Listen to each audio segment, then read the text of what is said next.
I'm Matthew Weinstein, Fiscal Policy Director at Voices for Utah Children. The story of tax policy in the 2022 legislative session is a tale of two tax cuts. The first one was a large, top-heavy cut to the income tax rate from 4.95% to 4.85%. How large is that? It's $164 million. How top-heavy is it? Well, over 3/5 of it goes to the top 1/5 of taxpayers, all of whom have six-figure incomes. The second, much smaller tax cut, about 1/10 the size, is a new state-level earned income tax credit. This is something that anti-poverty advocates like us have been working for literally for decades. And so we give tremendous recognition to Representative Mike Winder, who in his final legislative session leaped at the opportunity to sponsor House Bill 307 and worked so hard to persuade his colleagues that this was the year to make Utah the 31st state with our own earned income tax credit.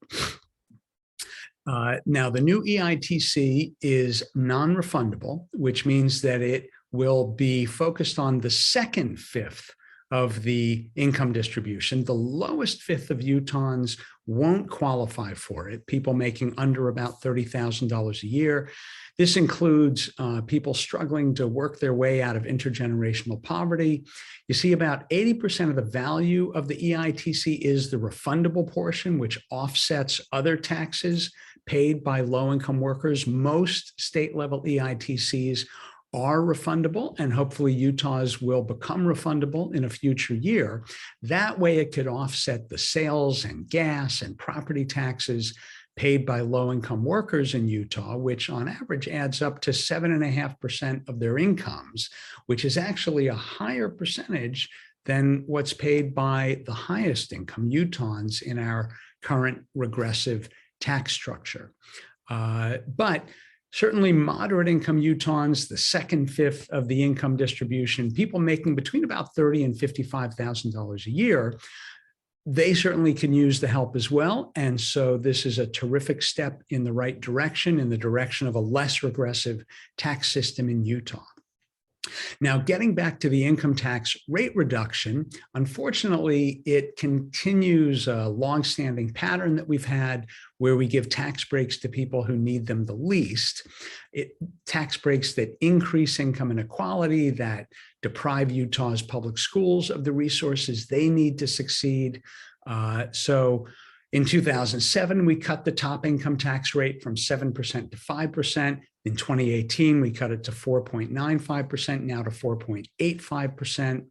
And the problem is that makes our overall tax system more regressive because the income tax is the only tax we have that isn't regressive, the only one that actually lines up with Utah's income distribution, where about 3/5 of all Utah income is earned by the top 1/5 of taxpayers, and the income tax is the only tax that lines up with that. So the other way to look at that income tax rate cut is to look at how it affects a median income family of four making $70,000, $75,000 a year. According, again, to the legislative fiscal analysts, that family gets a tax break of $98 from this. But if they have two kids in school, then they're actually losing almost $500 not going to be invested now in their kids' education. This is probably not the best return on investment to get $98, give up almost $500. So that's another downside of cutting the income tax rate in particular.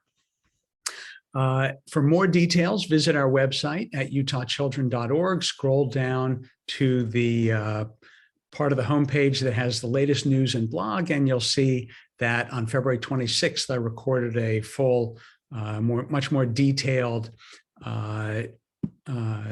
explanation of all this, including a link to a PowerPoint presentation that includes far more details than probably most people will want, but it does have all the data and information about how these tax cuts affect folks at different income levels in Utah. Thanks very much.